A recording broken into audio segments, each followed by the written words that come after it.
Welcome back to Emotions and Potions. A love/hate letter to with your wonderful hosts, Ashton and Alex. And on this week's episode, we are diving into maybe one of my favorite Mafia book series. I think it is because you've only been trying to get me to read this for like 2 years. Yeah, probably. And that is the Cora Reilly Cora series. And we are taking on Twisted Pride, which is book 3. Yes. So we're kind of jumping into the middle of this series, but we think that it's still enough to follow along. And if you like this book, you can always go back and read the 6 other books that come before it. And spoiler alert, this is Ashton's favorite. Yes, this is my favorite, which is why we're doing it for the pod. Isn't this also like a redo for the Mafia genre? Oh, because of Cruel Eyes being such an utter fail. Yes, this is a round 2, take 2 of the Mafia romance genre. She prepped me. I had to read all of the books leading up to this. And if you follow us on Instagram and you pay attention to our monthly book updates that Alex puts together, you will see all of them throughout like the past 2 months. Yeah. So I've done my homework and it's leading up to this moment. And I'm so excited. So I think we should just get into some content and trigger warnings. All right. So we got this time around abduction, kidnapping, graphic violence, murder, graphic sex, child abuse, torture, death, drug use, rape, pregnancy, and mention of abortion. So, as always, if any of those things are too triggering for you, please do not go any farther because we will be kind of giving and going into detail around topics of these things. Or skip just to the fun sections. So do you want me to break down this book, read the synopsis? Yeah, hit us with that back of the book blurb. Remo Falcone is beyond redemption. As capo of the Camorra, he rules with a brutal hand over his territory, a territory the Chicago outfit breached. Now Remo is out for retribution. A wedding is sacred, stealing a bride sacrilegious. Serafina is the niece of the boss of the outfit, and her hand has been promised in marriage for years. But kidnapped in her wedding dress on the way to church by Remo, Serafina quickly realizes that she can't hope for saving. Yet even in the hands of the cruelest man she knows, she is determined to cling to her pride. And Remo soon understands that the woman at his mercy might not be as easy to break as he thought. A ruthless man on a quest to destroy the outfit by breaking someone they are supposed to protect. A woman intent on bringing a monster to his knees. 2 families that will never be the same. Dun dun dun. But I liked that. I liked that synopsis. It was really good. It hit a lot. But also keeps a lot of it secret. Yeah, because there's so much that goes on in this book. My goodness. Right. But I like that. It's like simple to the point, kind of gives you a quick breakdown of what major plot you're going to see. Yes. Like the really, really big key things. But keeping some of the other things kind of hush-hush. Yeah. Love it. All right, Alex, do you want to introduce the potion of the episode? Absolutely. So what are we drinking today? We are drinking angel water. Ooh, okay. And what is in angel water? All right, so you can have angel water one of 2 ways. You can have it Serafina's way, which is what we're currently drinking, which is some blackberry, raspberry, hibiscus cold brew tea, some apple juice, and some honey. Serve it over ice. And then if you want it Remo's way, still do the tea, and then add some raspberry lambic, but instead of apple juice, do hard cider. Ooh, and then honey and then over ice. Mm-hmm. Ooh, okay. Or you may be able to forgo the honey because the lambic and the cider is usually pretty sweet, but you could still throw in a little bit of honey. Okay. I like how you have it Serafina's way and Remo's way. That was pretty creative. And then one being like alcoholic, one being non-alcoholic. Mm-hmm. That's fun. All right. Let's try this bad boy. Cheers. Cheers. Very refreshing. That is quite delightful. I like that. Yummy. I love the honey. Yeah, Alex, that was very good. I approve. Very refreshing. Yeah. And like light, flavorful. Okay, so before we go into our plot breakdown, since this is kind of in the middle of a series, we thought that we should give you guys just some basic overview of kind of the dynamic of these mafia families. So as we're going through the plot breakdown, you can at least understand the dynamics there. Pretty much there's 3 mafia families within this world. There's the Camorra, which is located in Vegas, the Outfit, which is in Chicago, and then the Familia, which is in New York. So currently, New York and Chicago are at war. Vegas and New York, they have a really shaky truce as of right now. And Vegas wants to go to war with Chicago.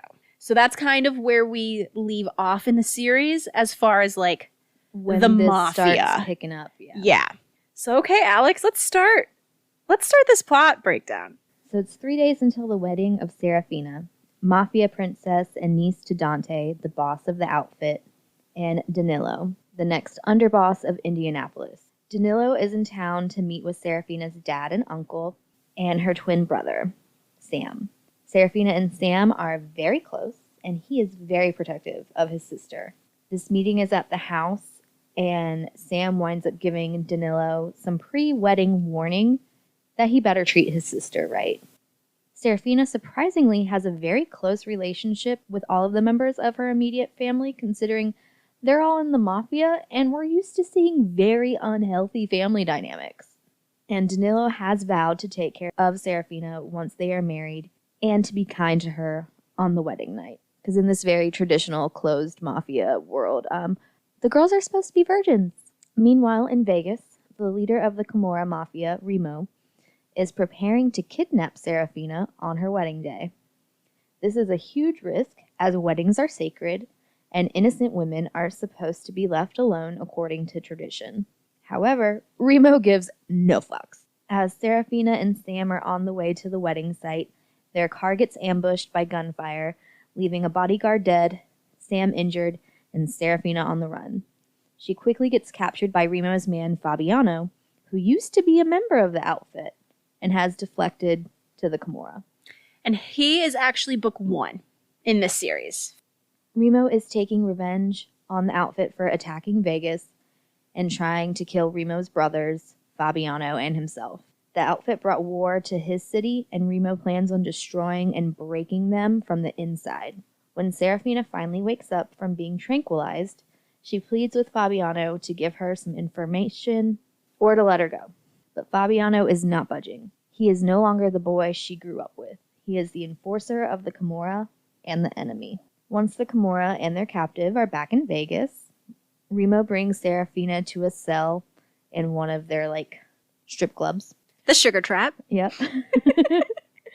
Where he plans on recording a message to send to her uncle Dante. However, Remo was not expecting Serafina to be as prideful and combative as she is. Remo wants Serafina to remove her wedding dress. She asks to cut herself out of the dress and uses this opportunity to attack Remo with his knife. Remo did not see this move coming, but being the psycho badass that he is, he's still very easily able to counter the attack, even though she does nick Have a him. weapon, yeah. Remo is very happy with his queen piece in this game of chess that he's starting, and he's so happy that he wants to break her even more. I like how happiness is psychotic for him. Oh yeah. Remo is so psychotic, and I'm so here for it. He's also very appreciative of Serafina's beauty, and she's noticed that Remo may be crazy, but he's also hot. And that's another thing. Who doesn't like a really psycho hot main lead in a romance novel? Come on. I'm sure there's some people who don't appreciate this like we do. I don't trust those people. They're lying to themselves. When Remo goes to check on his captive, he finds one of his soldiers is harassing Serafina while she's trying to shower. Not only is he harassing her, he's also jerking off. So gross. Remo is highly upset that this man has seen Serafina naked and the nasty things he's said to her, so he kills him and decides to take Serafina to his home and keep her captive in his room. Once they reach the Falcone mansion, Remo admits he wants to show Serafina pleasure and pain, but he finds her weak and thinks she'd rather kill herself than give in to him. This mafia princess is one tough girl, and she lets him know she will never kill herself. She wouldn't do that to her family, and she will not let Remo break her. Oh, is he up for this challenge? But so is Serafina. Remo's brother Nino is not happy that he has brought his captive to their home, especially with his wife Chiara still struggling with her own issues. And Nino and Chiara's book is 2 and 4. Yep. In the series. The youngest Falcone brother, Adamo, is 4 days away from his initiation into the Camorra. He is also disgusted with his brother's actions and is having doubts about saying yes to. The only brother seeming to be on board with Remo's plans is Savio. And then Savio is book 5, and Adamo kind of finishes up the series in book 6. And then you get another series. And then you get another series. Despite a bit of unrest in the Falcone home, it is time to deliver the message to Dante. This call is only between Remo and Dante requests to speak with Serafina for Sign of Life. Remo declines and informs him that he'll set up a video call the following day so that he can see her. And he also wants her father, fiance, and brother in attendance. Let the mind games begin. Yeah, and one thing about Remo is, like, he's all about that psychological torture. Like, that's the whole point of this book is... It's psychological warfare to, like, yes. the nth degree. Yes. He puts this outfit family through the fucking ringer. Yeah. The next day when it's time for the video call with the outfit, Remo gives Serafina the choice to pay for her sins with her body or with his blade. So it's either you choose pain or you choose pleasure. She surprises him by choosing the blade and picks the spot for him to cut, where she's noticed Remo and Nino's Camorra tattoo sits and also covers up some scars. And this surprises Remo because he's always experienced women always choose pleasure. Yeah. So he really thought that he was going to rape her on this video call in front of her family. So when she chooses pain, it shakes him. Yeah, he was not prepared for that. And he also wasn't prepared for the fact when he, like, puts the blade to her, he kind of resists cutting her too deep. But, like, he has to cut her because it's on video, so he can't show weakness. So he winds up putting on enough of a show to upset Serafina's family, but she also can tell he didn't do his worst. Right, she could tell he kind of hesitated. This action gives Serafina a sliver of hope that she may be able to be the one to bring Remo Falcone to his knees and break one of the cruelest men out there. Remo needs a moment to collect himself, and then he goes and tends to Serafina's wounds. She tries to find out some info about Remo by asking about his and Nino's scars, which quickly gets shut down. He is not entertaining that conversation, and he leaves Serafina alone in the room to be bombarded by Nino and Chiara in the living room. They demand for Remo to let her go. More so Chiara at this point. Chiara is like, This is not what is going on? I do not approve of this. And then Nino's on board because his wife is mad.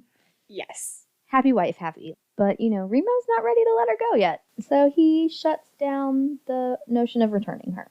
Chiara then requests that Remo allow her to speak with Serafina, and he does agree to this. And then he also reassures her that he hasn't raped her. Remo then leaves with Adamo for some fighting training and brotherly bonding. Chiara goes with Nino to check on Serafina because Nino's not letting his wife out of his sight with this strange woman. And, she goes and chats with her and offers some female companionship.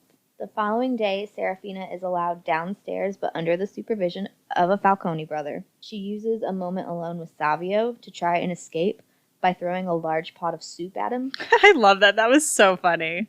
Savio avoided getting burned, and she got nowhere close to it. Remo found the scenario funny as well, then made her clean up the mess, and she was banished back to the room. The next morning, Remo takes Serafina for a walk in the gardens. She's very weary of his motives, rightfully so.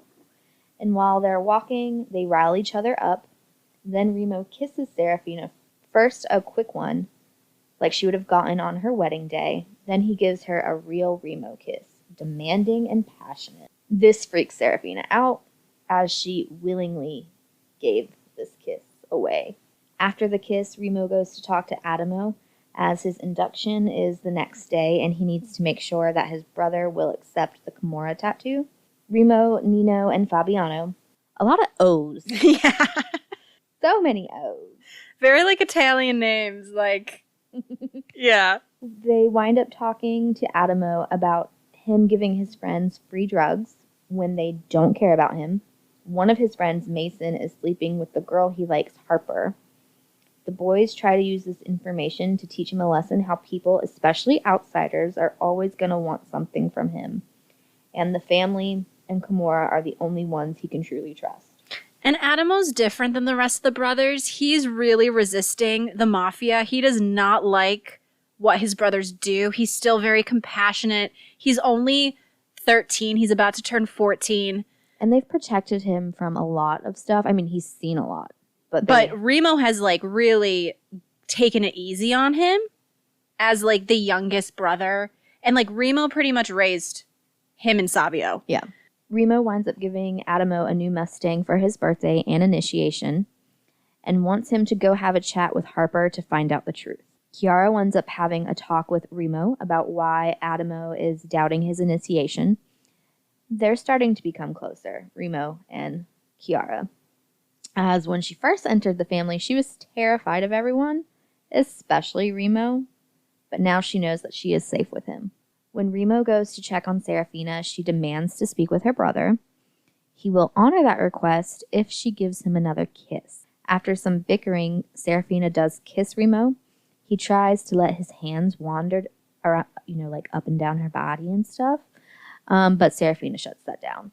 And they poke at each other a bit more, and then Remo leaves. He goes to have another chat with Adamo, and he agrees that he's going to get the tattoo and swear loyalty to Remo. He gets the heads up that he will have to kill Mason as a part of his initiation. And he's okay with that, actually. Because he's pissed at Mason for sleeping with the girl that he thought was into him. And turns out she wasn't. Nope. She was using him. So the brothers were right. Poor Adamo. Serafina gets to have her call with her brother, but of course Remo is there during the call. Sam offers himself up in exchange for his sister, but Remo rejects that offer because he wants her. This call did help him find a weakness of Serafina, which is her brother, just like his brothers are his weakness. At Adamo's initiation, he passes his test of killing Mason and does get the tattoo. Chiara invites Serafina to spend some time with her in the garden. She accepts, but does get a warning from Nino to not try anything with his wife. While the girls walk and get to know each other, Remo interrupts. Serafina makes a comment about wanting to work out and run, and he agrees to take her running and begins some bickering bants with Serafina. He taunts her about not having freedom in her former life and how she doesn't truly desire Danilo, her fiancé, and Remo reminds her that he wants her body and soul, and walks off. Remo honors his promise and takes Serafina running the following morning. He allows her the opportunity to run off because he will always catch her. She takes off, they have a scuffle, and he enjoys this untamed side of Serafina. When they return to the house, Remo has another meeting with Dante, who's getting tired of Remo's games. They don't come to an agreement, which is exactly how Remo wants this to go, and hangs up. As every day he has Serafina, he gets more of an advantage on Dante. Remo and Serafina continue their daily runs and start to develop something, not quite friendship yet, but also kind of, it's weird. Because she's still his captive, and he's still the enemy. But they're finding out they actually have more in common with each other. And they kind of like each other. And of course, this whatever it is filled with bickering. They love to push each other's buttons. Things with the outfit aren't progressing, so Remo decides to make another move. He takes Serafina back to the basement cells, begins kissing, marking her up with hickeys, and starts taking pictures of her to make her family believe she isn't innocent or pure anymore. Unfortunately for Serafina, she's enjoying this unexpected pleasure of Remo kissing and marking her. Once that is over, Adamo goes to check on Serafina and brings her ice cream and books. Love Adamo. So sweet. They chat and he lets it slip that Nino and Remo raised him and Savio. Realizing his mess up, he leaves. I gave too much information. Gotta go, bye. Enjoy the ice cream and books. See ya. During the night, the lights go out in the Falcone mansion. It's an attack and rescue mission from the outfit. It's being led by Sam and was not approved by Dante. Remo and his brothers thwart the attack. Sam and his remaining men are taken to the basement for some Remo fun. So, torture and death. Yeah, but first he informs Serafina her brother came for her. She offers herself up to Remo to spare her brother's life. Remo is taken aback by the fact that she didn't choose to give herself to him to save herself, but is willing to do it for her brother's life. Impressed by her choice of sacrificing herself for someone she loves, he agrees to let Sam return to the outfit to deliver a message for him. Nino is not happy about this strategy and thinks Remo is losing sight of the goal and promise to Fabiano to get revenge on his father. Remo, he's not hearing it though. He's a very stubborn man. Oh, for sure. He gives me like Taurus, Capricorn, Sag vibes, yeah. A lot of earth. Yeah. And some fire. Yeah. Because that temper is all Aries. Or even Sag. Oh yeah, true. He takes Serafina to see her brother and makes her put on a convincing performance of taking the torture in his place. When she starts screaming, it shocks Remo that he can't stand to hear her screams and makes her stop. Remo is starting to think Nino may be right, but he can't let Serafina go. She got under his skin, and he is under hers. At this point, it's whose game is more dangerous. Serafina runs into Remo. He's a bit colder and distant towards her because he's losing control. Things boil over, and he kisses Serafina, letting her know how each day he's wanting her more, and she's feeling the same. The tension and kissing continue until Serafina starts to get terrified that she's going to give in to him. She runs off and runs into Chiara, who comforts her and tells her there is more to Remo than cruelty, and maybe he just needs someone to show him the path to redemption. It's been a month since Serafina's capture, and Remo decides to check in and see how she's doing. They can hear Nino and Chiara having sex. This prompts a conversation with Remo telling Serafina that he is imagining what it would be like to eat her out, and how she is the freest she has ever been in his company. Serafina starts to give herself over to desire and the pleasure Remo is bringing.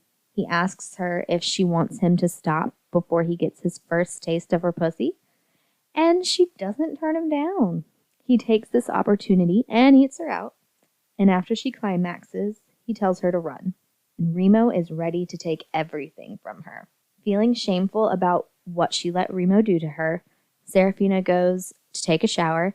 When she gets out, who is there to meet and greet her but Remo? He tempts her further, asking, "Do you want to be free to do something forbidden and be brave?"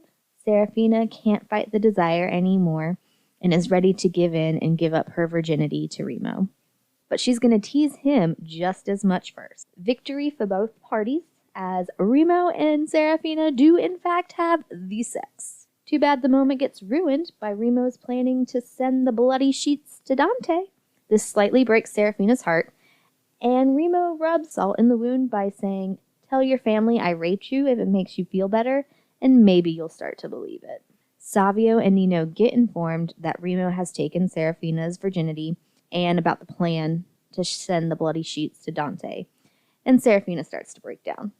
Yeah, she is starting to realize what she's done, and it's starting to hit her real hard. Yep. The next time Remo and Serafina see each other, they argue about the sheets, her giving herself to him, and she angrily admits that she wanted to give her virginity to Remo and starts begging him to hurt her. But he can't, so he kisses her instead, which leads to them having sex again.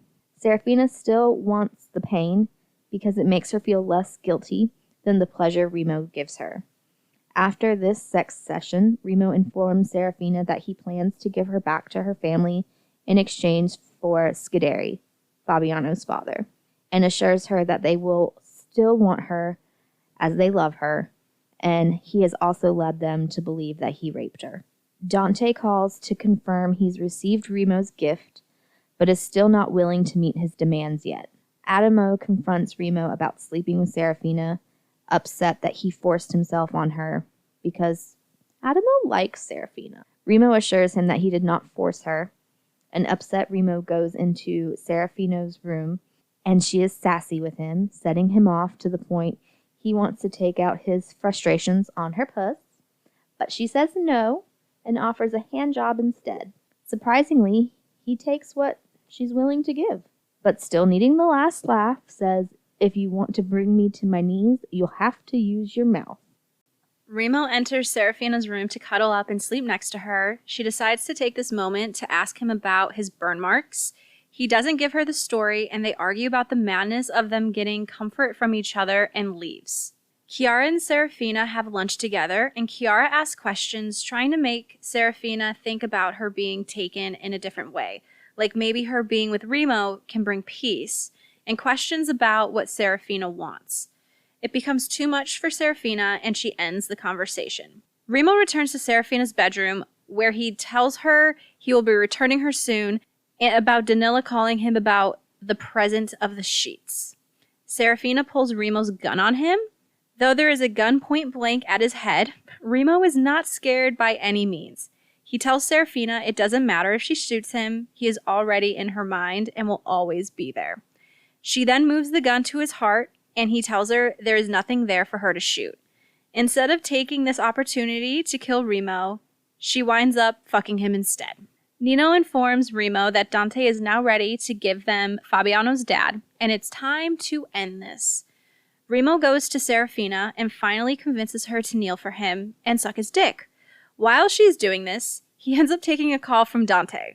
She stops when she hears the phone call, then Remo puts her in his lap and begins to finger bang her while arranging the exchange of Serafina for Cider, which will happen in 2 days' time.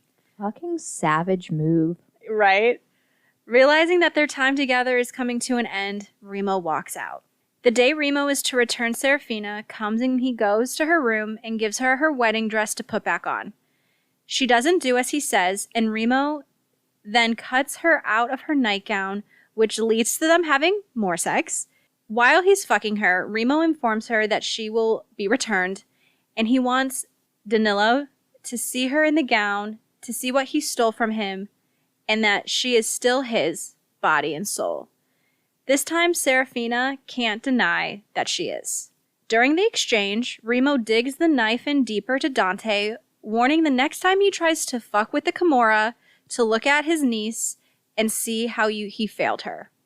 Yikes. The mind games that he plays on this family. Then he reminds Serafina that he will always own a part of her, and she tells him she will own a part of his black heart, even if he doesn't realize it.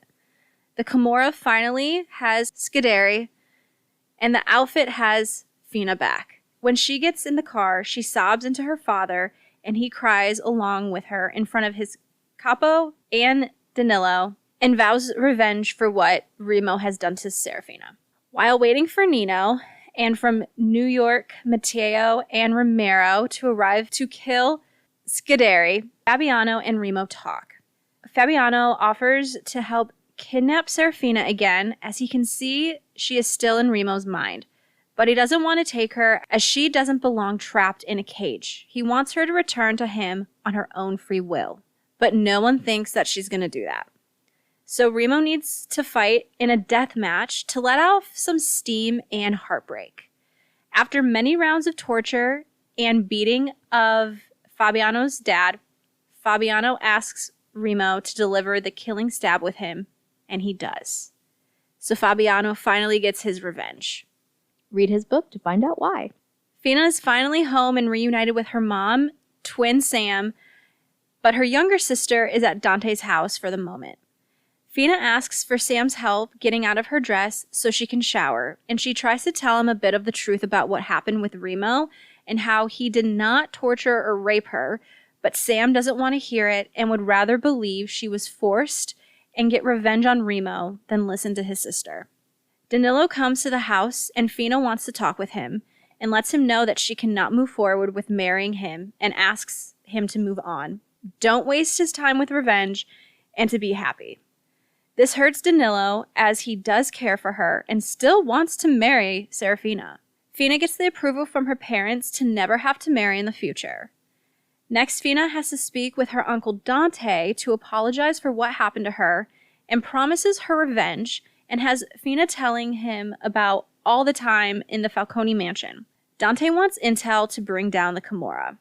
He also reassures her that she is still part of the outfit and of the family, and he will do whatever he can to protect her from any shame others may try to make her feel. Danilo's father still wants him to marry into Dante's immediate family, so it is now arranged that he will marry Sophia, Fina's little sister, who's only like 11 currently. Something like that. Obviously, they're going to wait until she's of age, but like I think it was like 2 days after her 18th birthday, she's going to marry. And that's just wild. Fina's shocked and appalled by this new deal, but Sophia is over the moon because she's always had a crush on him, even when he was promised to Fina. Their story is a standalone, so read that if you're interested. I love how we're just plugging more books.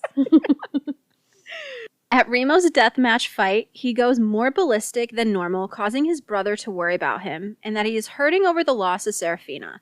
However, Remo won't admit to his feelings still. Fina has been home for 2 days and finally gets to have a real, unguarded chat with her mom. She also tries to tell her the truth about her time with Remo, and again, Fina gets ignored. Everyone in her family would rather believe the lie Remo sold than Fina's truth, as they need her to be the victim to further their need for taking down the Camorra. Their pride's hurt, so they're holding on to this grudge. Yes. That really doesn't need to be there. I mean, it kind of does, but like not to the extent of what they think. Fina's still struggling with being in Minneapolis. It no longer feels like home, and people are talking about her and treating her differently. It's now been 4 weeks since she has been home, and time for her to return to the public with her dad's big birthday party. And it's here that Fina realizes she hasn't gotten her period in a bit and informs her brother and mom of this and asks for a pregnancy test.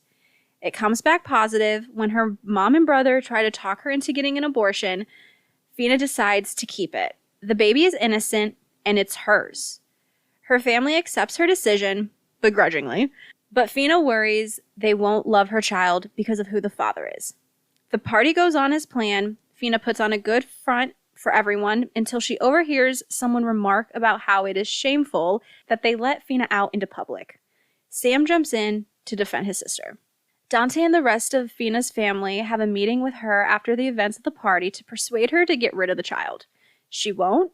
Then, since she wants to keep it, marrying her to someone quickly so they can pass the baby off as theirs, she won't do that either. So it's decided she will have to be in hiding during the pregnancy. Some time passes and Fina is feeling like she is back in captivity, which she kind of is, and it's time for her baby checkup where she finds out that she is having twins. Fina is excited, while her mom and Sam and the rest of the family are very worried. Maybe not Sophia. Sophia's excited too. As time and the pregnancy go on, Fina is determined to raise her kids as part of the outfit and hide the truth of their father as long as she can, as she owes Remo nothing. All that changes the day the twins, Nevio and Greta, are born, as there is no denying they are both Remo. They both have the dark eyes and the black hair. And Nevio is like little Remo. So, yeah. Her mother, brother, and dad try their best to help Fina with the babies. It's easier for them with Greta than Nevio. The only one in the family with no issues with either baby is Sophia. Bless her heart. I love Sophia. Fina does the best she can with the dynamics with her family, and she is absolutely in love with her children. But it's becoming harder for her to deal with her family's lack of love for the babies. It finally becomes too much when Fina's dad informs her Nevio will never become part of the outfit. Back in Vegas, Chiara finally wants to train with Remo. During their session, she informs Remo that Serafina didn't marry and how she thought that they were falling for each other. Remo tries to shrug it off as a woman's need to turn things into a fairy tale, but this conversation is actually shaking him internally. The Camorra put on a street race that was close to outfit territory borders, one that Adamo was racing in, which he was not supposed to be racing in, and he ends up being captured by the outfit. Fina learns of this capture and demands to go with her family to the torture session. After some hesitation and guilt tripping, which she's very good at. So good. That Italian guilt, perfection. And I love, though, that she kind of feels bad, but she's like, this is the only way. And she's like, I know it's the one weakness that I have that I can just keep digging. Just twist that it's knife. Like, you didn't protect me, so it's my right to be there. And they're like, God damn it. Okay. Okay, you're right. So they agree to let her come eventually. The outfit sets up a recording to stream the torture session to Remo. Fina watches as the verbal mind games begin. But when it's time to burn off Adamo's tattoo, she can't take it anymore and stops things. And then Remo ends up calling Dante. He offers himself in place for Adamo, which of course Dante accepts, since that's who they really want. Fina goes and tends to Adamo's wounds, and she informs him that Remo is taking his place and he will be released soon. Adamo is shocked that she is speaking about Remo without hate. Like, shit, you look just like he does whenever someone talks about you. And she leaves. I think that kind of shook her a little bit. Sam is pissed with Fina for protecting Adamo, and they get into a fight about them avenging her, and she snaps and finally is like, when have you asked what I wanted? I've never wanted you guys to take revenge on me. I've been telling you guys not to focus on getting revenge for me, and that's all you want. The exchange of Adamo and Remo goes smoothly, and it's time for his torture to begin, which is going to be dragged out for days. They allow Remo to see Serafina before they start, and he calls her Angel, which is kind of his nickname throughout the whole book for her, hence the potion. After seeing Remo, the father of her children, it hits her like a ton of bricks that she can no longer stay with the outfit, and she goes home to begin her plan. Fina packs a bag for the kids, gets a syringe of adrenaline and a sedative, and some weapons. She says goodbye to her sister and goes to the safe house where they're keeping Remo at. Once she speaks with her brother, then sedates him and goes to speak with Remo, she finally tells him that she was pregnant. Remo assumes she got rid of the baby and starts to break a little bit. She lets him think that for a moment, then tells him no, she did not. She actually kept them, and they are perfect, and they look just like him. Remo then thinks she came to tell him that he'll never see his children before he dies, and that she is crueler than he could ever be. But Fina holds his hands and tells him that her children are Falcones and belong in Vegas to rule at the side of their father, and administers the adrenaline to him and asks him how strong he is. Remo replies with, strong enough to take you and our children home where we all belong, Angel. Dante, her father, and Danilo enter the room and try to stop their escape, but Fina stands up to her family and guilts them into letting them go. She actually ends up shooting Danilo, grazing his arm, which I was like, go girl. She pretty much guilts them into letting them go eventually, as they failed her and her children, and to let them have an opportunity to be free, as she's suffered enough for their sins. Dante allows this, reminding Fina once she leaves that she won't be able to see her family again. She will be a traitor, an enemy of the outfit, and this is just the beginning of war with the Camorra. Once Fina and Remo are in the car, she calls Nino to arrange a pickup for them. When they arrive at the meeting place, Savio is shocked by the twins and that they look just like Remo. Nino assures Fina the kids are safe and will always be. When they make it back to Vegas, the shock of Remo having kids gets the rest of the group, and thankfully, everyone is being very welcoming of Serafina's return and to the baby. Of course, Chiara immediately takes to loving and caring for them. Fina is slightly shocked how just like that she has been accepted into the family, and it's helpful that the kids are Remo's, so she is, even if she doesn't want to admit it yet. Remo, unsurprisingly, survives his torture at the hands of the outfit. When he wakes up, he wants to speak with Fina. He is still shocked that she is the one that ultimately saved him. He promises to always protect his kids and her. He kisses her and asks to see them. When he finally sees them and gently interacts, Fina and Remo state how they have never been happier. 3 days into the return to Vegas, Remo and Fina finally have it out about why she didn't return to him or tell him about the pregnancy. And she bites back why she would return after he sent her away to another man, letting her believe that he didn't care about what happened to her. She does apologize for being a coward about telling him, but he doesn't apologize for his part in their separation. Shocker. Remo and Fina start to date each other and reconnect and build their little family. Remo is super good with the babies, but that is not too surprising as he basically raised Savio and Adamo. They have a cute first Christmas together and some more sex. Things are looking up for Remo and Fina. He is being more doting and caring towards her, and she is to him as well. Remo also finally confesses to being in love with Serafina.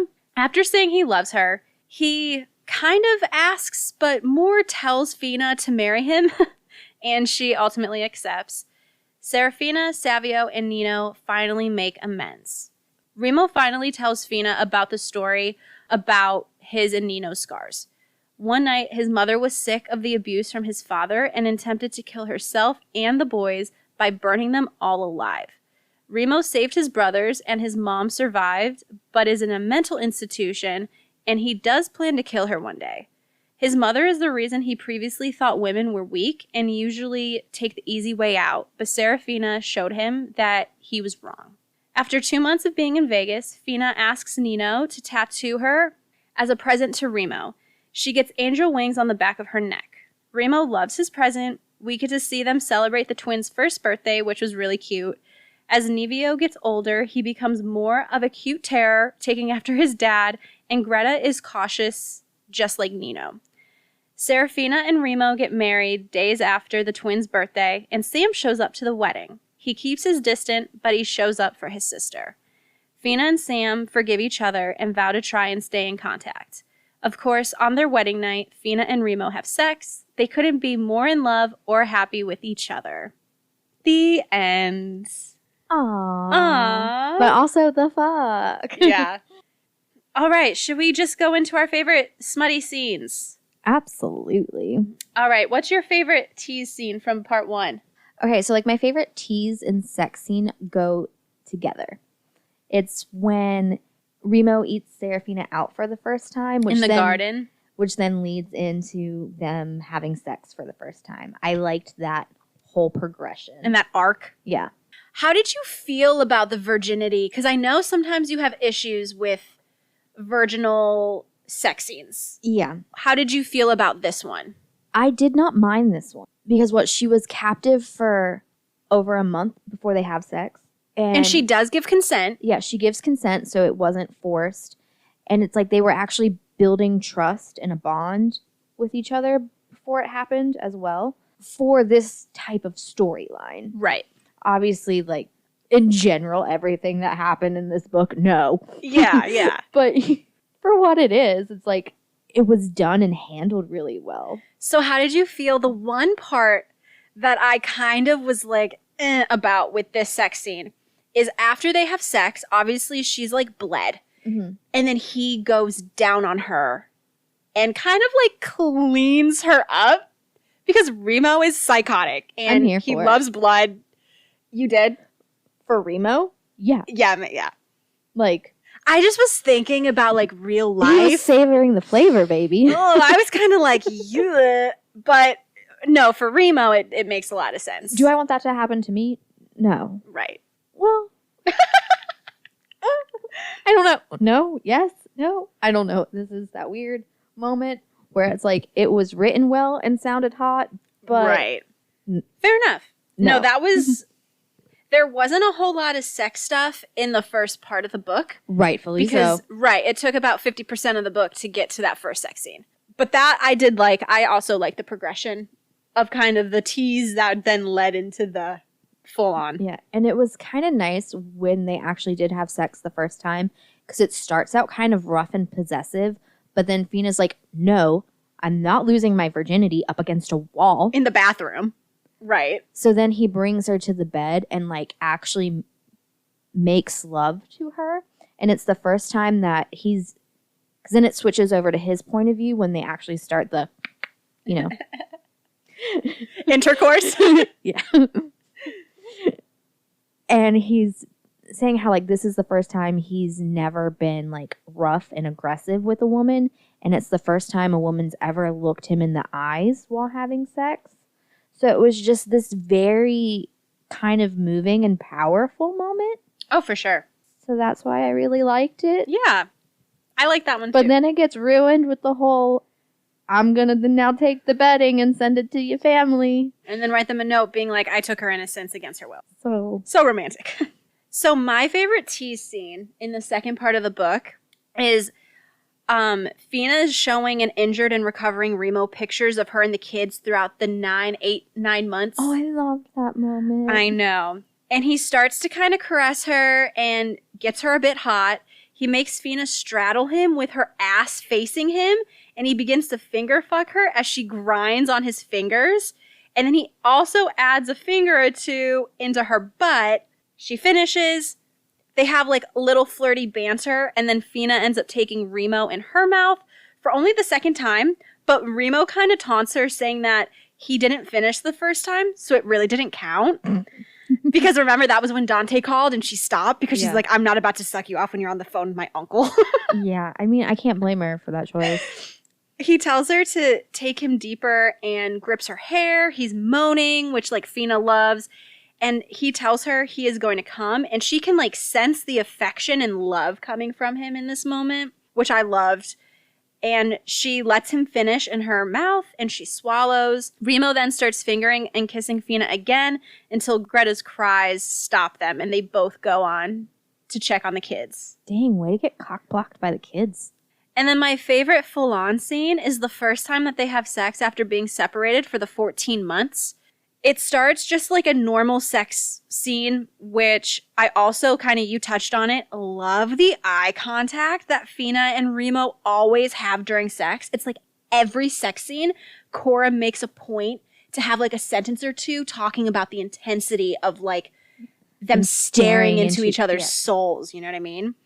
Which is very different than what Remo normally experiences, which is also like a huge just showing his progression of actually how he wanting feels. that like connection with someone. Yeah. So they have sex, like kind of just like a normal sex scene, and then it turns into Serafina's first anal experience, in which Remo takes his time and makes sure she's really comfortable. He's fingering her as he's taking her ass and tells her that he can feel his cock in her as he's fingering her. And he's like, it's perfect. And I was just like, oh my God.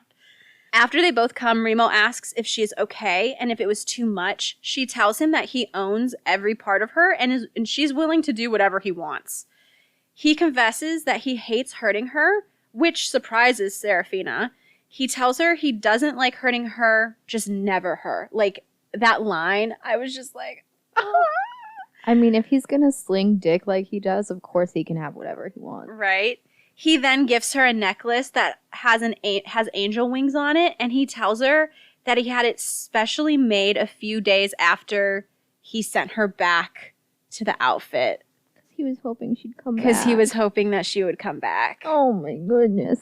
And I just like, the one thing that I really love about Cora Reilly's writing with like specifically sex scenes is there's always like banter going on too. Mm-hmm.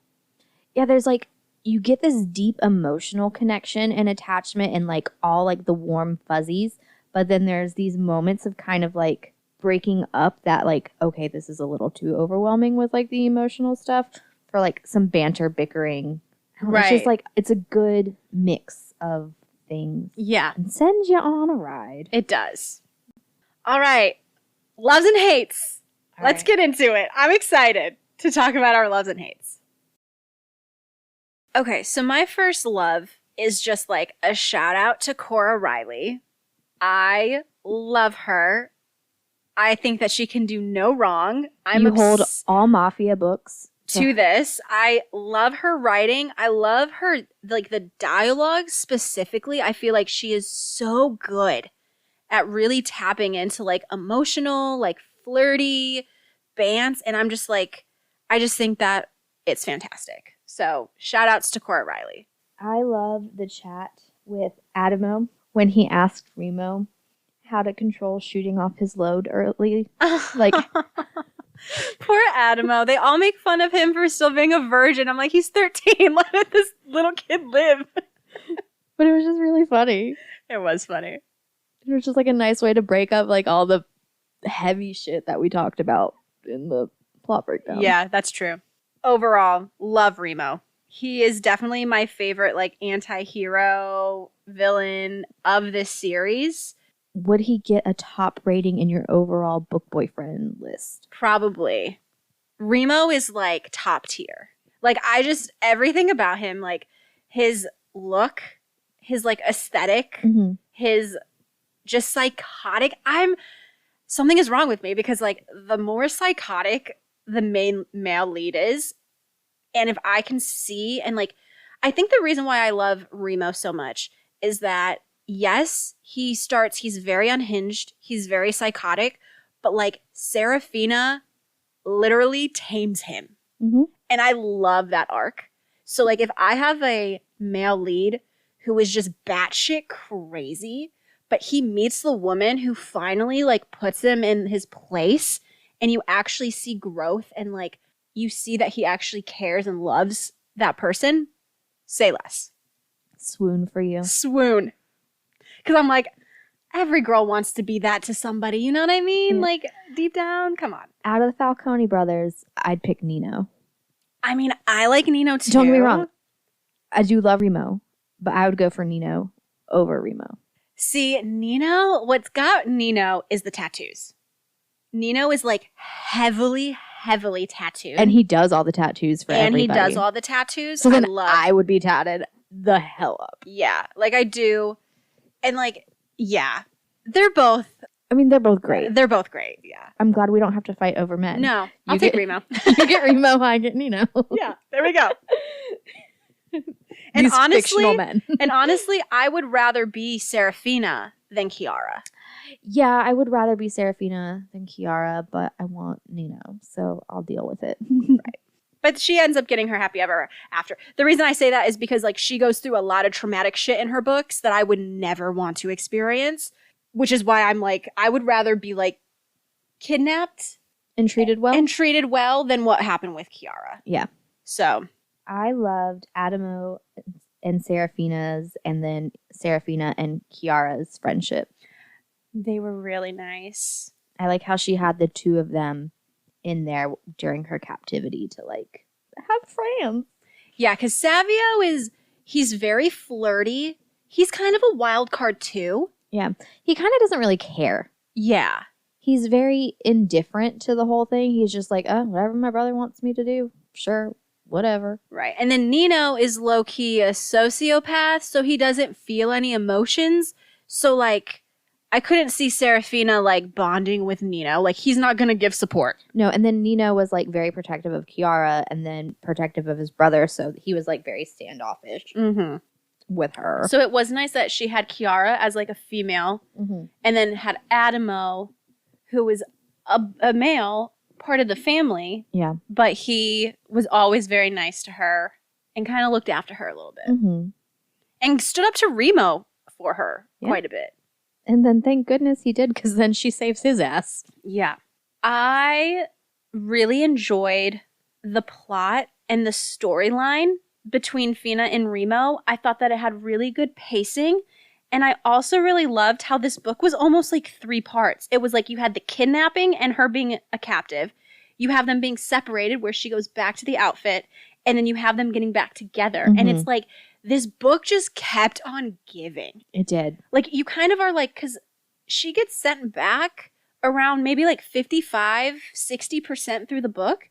And you're like, we still have 40%. What is going to happen? I know, when I was reading it, I was kind of shocked. I'm like, wait, what? Yeah. I was like, yeah, it just like kept, like I said, going back to the synopsis. You didn't really get that second half of the book. That synopsis really only covers the first part. The whole second part of that book is a mystery. Yeah. Which I love, though. So, well done. I loved that Serafina wasn't a damsel in distress type. I love that she was someone who fought back, like not only physically, but with her wit and her smarts. Yeah, like, she didn't make it easy. She matched Remo. She definitely was scared. In her own way. Yeah, she definitely was scared, but she held that back. Like, he could tell that she was scared too, but like, she was still fighting. Yeah. I love a strong female lead. I mentioned this briefly. I love the change in Remo throughout this book, specifically with like Fina and even with like Kiara. Like, their bond grew a lot in this book as well. I specifically want to mention There was a part at the very, very end where they end up doing like doggy style. And it's in Remo's point of view. And he can kind of tell that when he flips her over, she kind of tenses a bit. Because Remo's favorite sex position in the past was anal. Like that was his preferred sex choice. But like he's picked up that Serafina doesn't love it. And she does it for him. And like he makes this internal comment being like, you know, I thought I would miss it, but like I really don't, because all I want to do is cause her pleasure, and I want her to enjoy it to the like fullest that it can be. And I was just like, if that doesn't scream growth, not doing anal is growth. I'm just like, you know what, Remo? You can stay. Am I wrong though? Like, come on. That's huge. For this, no. In life, yes. I mean, yes, in life, this would be problematic. Oh my God. I guess to kind of sort of piggyback off of that. I loved how Remo and Fina, like, their reconnection and getting their happily ever after wasn't rushed. The pacing was fantastic through the whole book. Mm-hmm. Yeah. I totally agree. Nothing was rushed about this relationship. And it very easily could have been, but I don't think it would have been as believable sell. Right. And even when she comes back, she's still very hesitant for a period of time where she doesn't really know where Remo stands. Remo doesn't know where she stands. They like don't have sex right away. Yeah. No, and they focus on like the kids and like being parents. And kind of just like reconnecting. Yeah. And then the sex comes because they both love each other and they're just stubborn. I really loved that Serafina had twins and that Remo and the Falcones are like obsessed with them and that they like welcome Serafina in instantly as soon as they realize, one, that she saved Remo, and two, that she had his kids.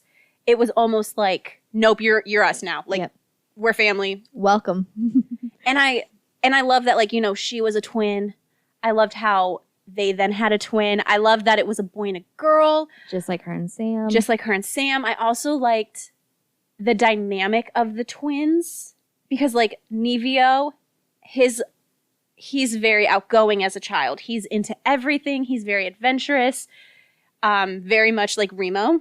And then you have Greta, who's a little bit more timid, who, like, doesn't like being held by strangers. Very proper and, like, cautious little, sweet little lady. And, like, they make a point where they're, like, Nevio is, like, Remo and Greta is, like, Nino, where, you know, Nino has always been like that, too. Even before the trauma of his childhood, he always had a different way of dealing with emotions. But I thought that the kids and the babies definitely added. Yep. And I think that it was needed. Agreed. That's one of my loves. I loved all the cute moments with the kiddos. And just like the growth of Remo too. And it brought another dynamic to this book that was different from the 80 billion others that are in this whole world. So my last love is I loved the bloody brotherly bonding moment between Fabi and Remo when they were killing Fabi's dad. I really enjoyed that. No, me too, because he's a POS. And if you read the other series, he's definitely a bigger part in the New York and the Outfit series. Yep, and then the first book in the Cora one, where Fabi's book. Where you learn how much of a POS their dad really is. It's disgusting how shitty of a person he is. Yeah, he deserved this death. I mean, there was a reason why members from the New York Mafia came down to help kill him. Right. A small detail that I really loved, I loved Serafina getting the angel tattoo for Remo. That was really cute. For I think it was like a Christmas gift or something. And it was his birthday gift. And she has Nino do it because, you know, the nickname Angel. I think that just like showed her love. Yeah, for him. And then I also love that Sam showed up to the wedding. I was happy that Remo kind of got over his issues for the day because he knew how important it was. Just put it on pause, put things aside so his wife would be happy. Yeah, because Fina has been missing Sam the whole time that she's been back in Vegas. And Remo can understand because he's super close with his brothers. Yeah, and I think also probably having twins and seeing like his Their children's bond and dynamic is probably like, oh, I should probably. But I'm also glad that like Sam shows up and there's no issues at the wedding. Yeah. He's there and then he leaves. No harm, no foul. And then overall, I just love this series. I think that all of these books are fantastic. I've read them all and I still want more. So I'm so happy that Cora is still writing The Sins of My Fathers, which is like the stories of these characters' children set in the future. Ugh, You're obsessed. I'm It's fine. obsessed. I'm obsessed. I have a love-hate with Sam and Serafina's dynamic. I put that as a hate. Like, part of me loves it, part of me hates it, because sometimes it just felt a little... It was a little icky at times. It started to, like, kind of dip its toes into being questionable and inappropriate. Like, I can see how Cora was trying to really, like, show their bond as twins and as siblings and just being really close. But since I reread it, you did mention this before I started rereading. And once I was rereading, I kind of was like, ooh, yeah. Nothing ever happened. Like, No, nothing is weird. Nothing happens. Nothing ever truly crosses a line. It's just like these, like, small tidbits. Yeah, where it just kind of feels icky and almost starts to go into, like, Jaime and Cersei Lannister territory. I mean, it doesn't. It never gets that bad. No. But, like, it just starts. There was just some, like, dialogues and things where I was just like, I could have done without that. Yeah. Between siblings. Yeah. Just like little when Sam talks to Danilo and is kind of like, treat her right. Make sure you, like, fuck her good and, like be polite. And it's just like, whoa, too much. Yeah. But then their dad's like, good job, son. I'm like, no! No, this is cringe. Yeah, and just some of the thing, like, some of their interactions with each other was like, I get you're twins, you have this bond, you're close, you love each other, but it's getting icky. It's getting icky and a little. I had that. I said Sam and Fina's relationship was a little ick at times. So I agree. I'm slightly glad you saw it. Yeah. With the reread. Yeah. Because I'm like, am I crazy? Have I just read too many questionable things? No. So my main hate of this book, and it should be a hate, is when Remo sends Serafina away and she thinks that he's just kind of throwing her away for his ultimate plan of getting Fabi's dad. And that's what keeps her at home for so long, while Remo always wanted her to come back to him on her own. Something. But like how that whole interaction in that scene goes, I wouldn't have thought that Remo wanted her to come back based on how he treated her. No, he gave her no indication.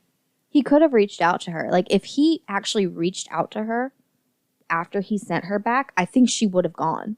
Yeah, me too. I think she would have. If he reached out to her and, like, during her pregnancy, she would have gone. Yeah. But, like, she was just under the impression that I was a means to an end. I gave him what he wanted. And then they also, you know, he destroyed emotionally my family. He took my virginity. And then he also got the person that he wanted to torture and kill. And then sends me away like I'm done to him. Directly into the arms of her former fiance. Right. And so it's kind of like, I just hated how there was such a lack of communication there. Mm-hmm. Where obviously. And he never really apologized. No. Ever. He's like, you should have realized that, like, I kept telling you that, like, you've never been more free without me. But it's like, bro, no, you still have to. That's not enough. No. Something I didn't understand. Greta being the baby who had the trust issues. She was always being held by Fina's family. They wouldn't hold Nevio. The only person who ever held Nevio was Fina and sometimes Sophia when she was allowed around them. But mostly, the three main caretakers for the twins were Fina, her mom, and Sam. So Greta always got held by people. Nevio only ever got held by Fina in the beginning of their lives. So then it was weird, and I didn't understand when Fina goes and, like, rescues Remo and they go to Vegas, how she then gives Nino Nevio and is like, Greta will only let me hold her. Up until that point, that had never been the case. Well, I think it was I think it was mentioned that Greta was always more standoffish and it took her a while to warm up. I think the fact that she was around the mom and Sam so much as an infant that she became okay with them. But Serafina noticed that with like other people, she was very much like... But nobody else really came around, though. Right. So it was just confusing to me, because if either of the kids would have had an issue being held by someone else, like in my mind, it made more sense for it to be Nevio, because nobody wanted to hold him. Right. Other than Fina. Like, I mean, I get probably for like future continuation and like Nevio being the spitting image of Remo and probably like turning into his dad, it makes more sense for him to be the like I don't give a fuck one, and Greta to be like the sweet proper one. But it was just, that wasn't how it was set up when they were first born. So then it was just like a very harsh flip for me as a reader. No, I could see that. It was a little confusing. I could see that. I don't really know, because, I mean, you do make a good point. My last hate was kind of going off of the babies, is that I hated how Fina's family reacted to like her pregnancy, how they wanted her to get rid of the babies.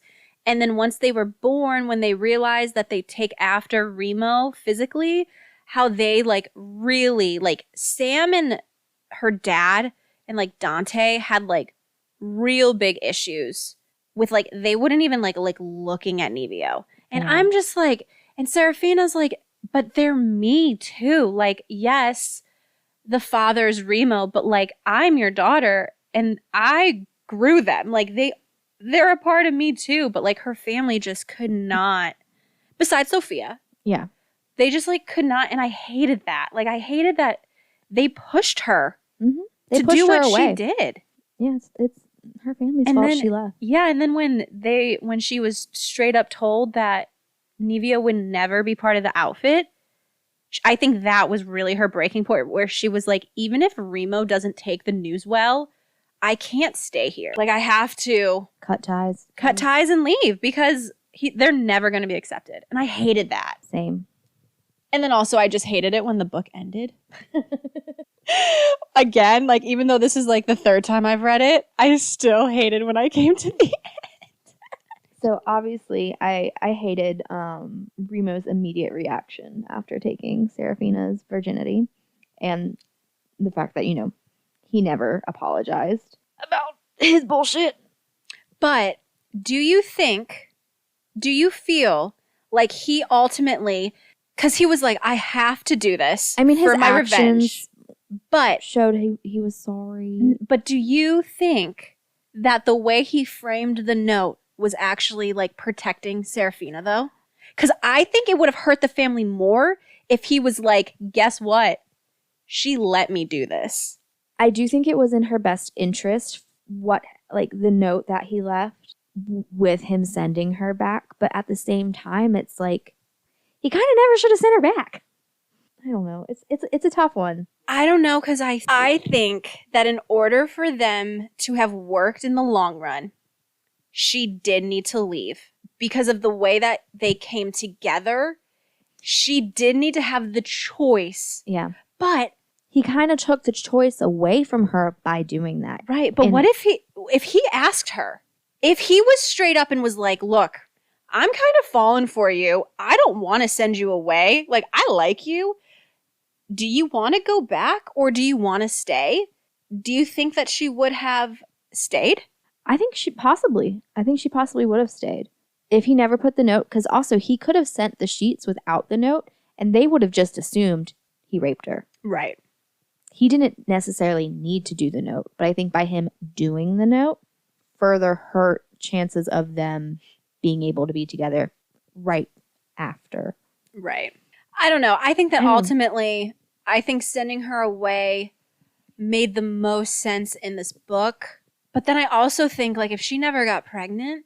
Oh, if she never got pregnant, they wouldn't have been able to overcome what happened. So you think that even if, so say she didn't get pregnant, but Adamo was still captured, Remo still came to save him, you think that she would have let her family go through and kill him? Because I don't. I think she still would have stepped in and saved him. I think she would have saved Adamo. I don't think she would have saved Remo if she wasn't pregnant. If everything else stayed the same, Like the way he threw her away in her mind. I don't know, though, because I do think that the children added a big, like, because she was always like, he's the father of my children. He's the father of my children. But even before she found out she was pregnant, she never stopped thinking about him. And she even was like, fuck, bro. Like, I actually have hella feelings for this guy. I don't think that she would have, I don't know if she would have gone with him. I think that maybe he could have talked her into coming with him, but I still think that she would have stopped the torture. I think that she still would have played the guilt and done exactly the same thing to rescue him. Because I don't think that she could live with herself knowing that he died. But do you think her family would have listened to her if it wasn't for those kids, though? I think if she played the guilt card and said, I'm ruined, I don't have a future here, I don't ever want to get married, I'm tarnished goods, let me go because you guys failed to protect me, I think Dante still would have let her go. Because I think ultimately it was the guilting. Yeah. Uh-huh.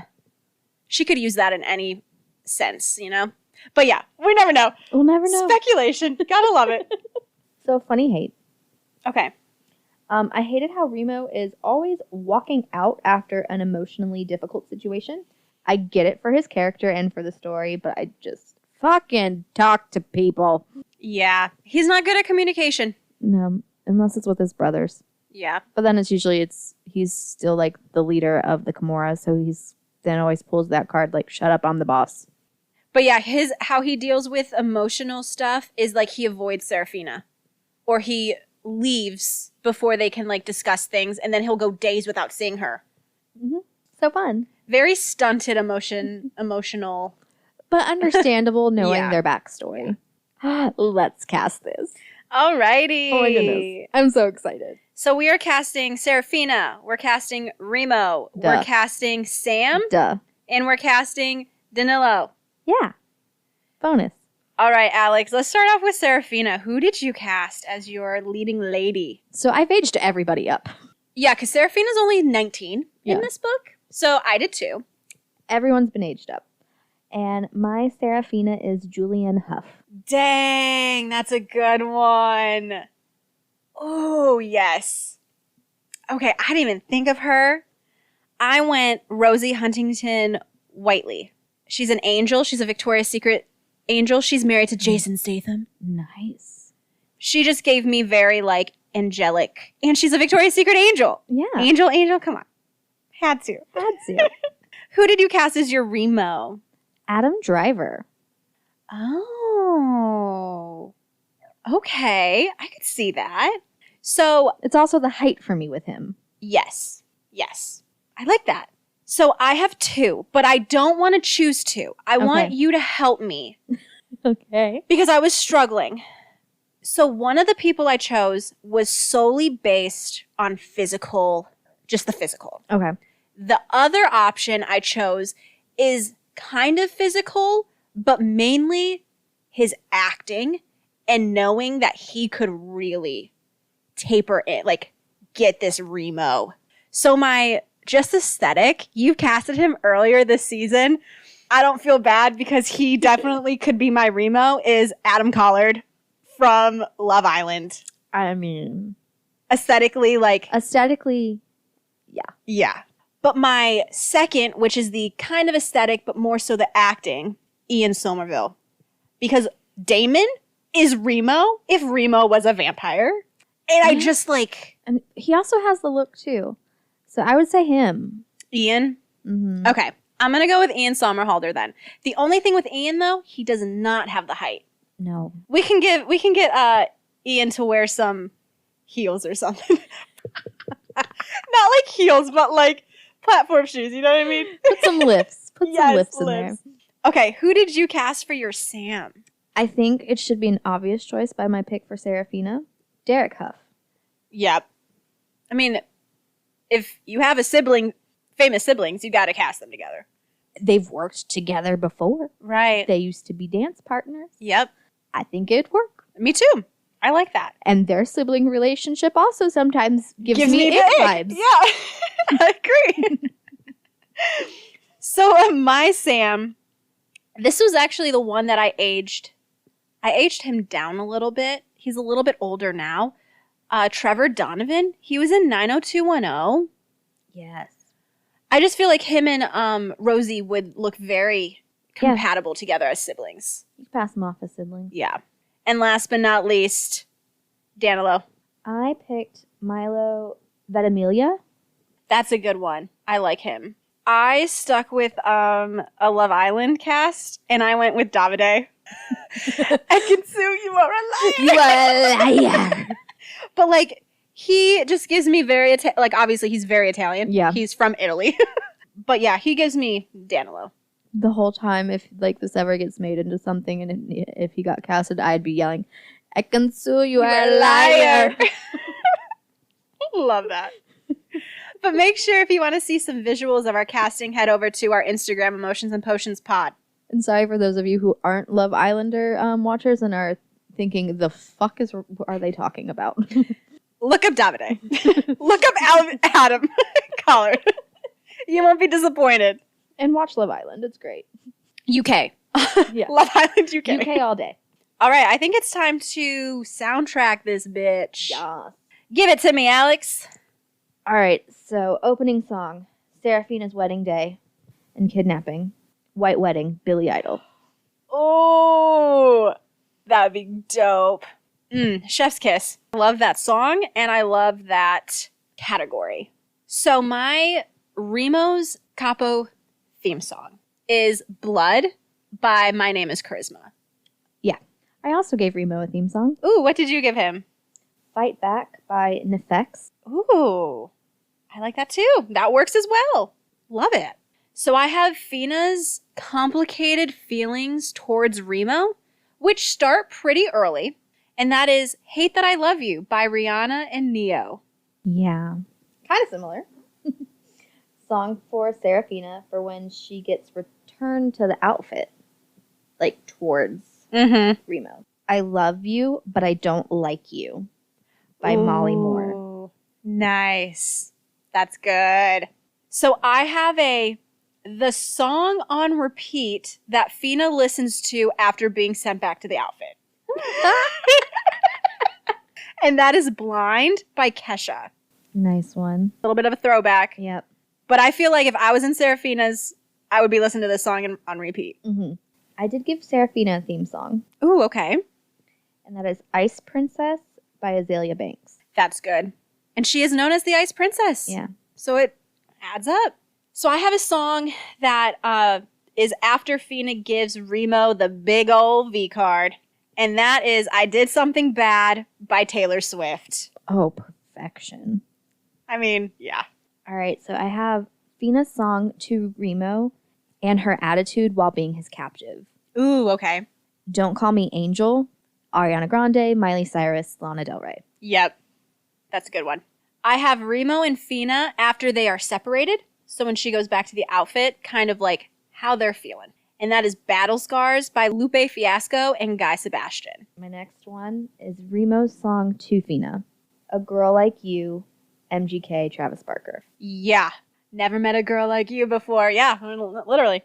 Enough said. And my last song is my Sexy Time, Spicy Time song for Remo and Fina. And that's Hot by Avril Lavigne. I love that song. That's a good one. Mm.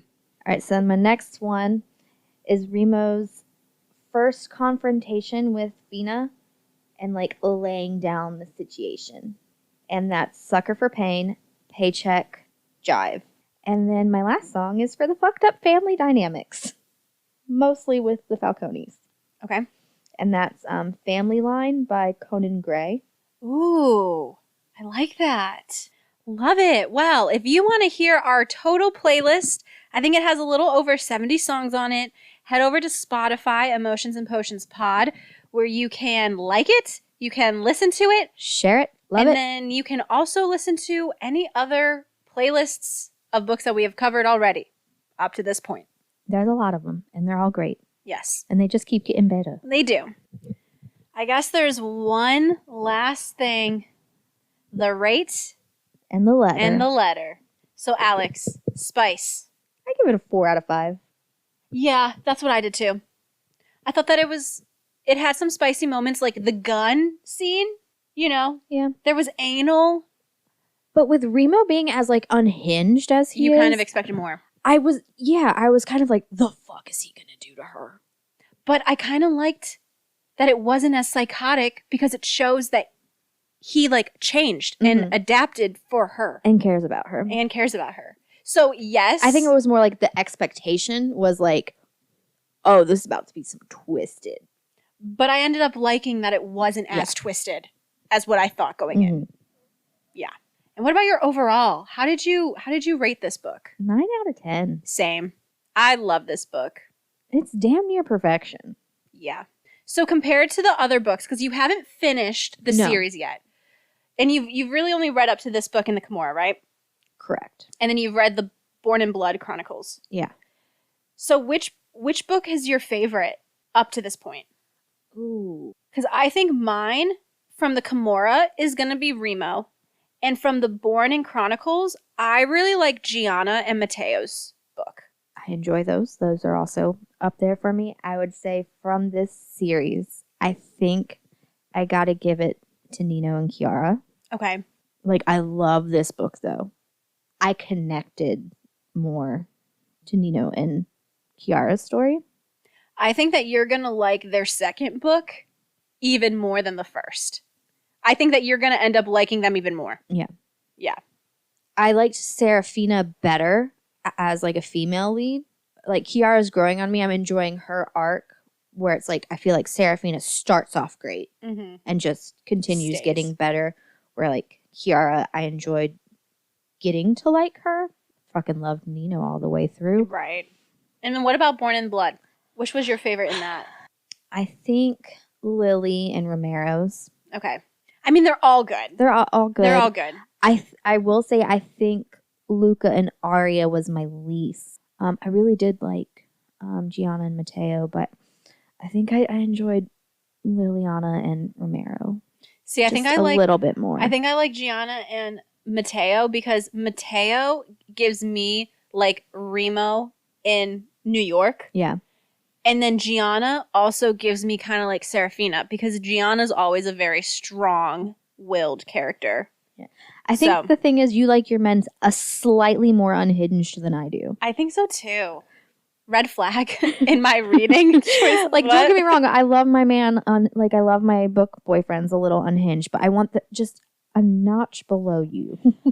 And I think you're right. That's Nino and Romero. Yeah. They are unhinged, but just a dash less. They still have some like reserve to them. I feel that.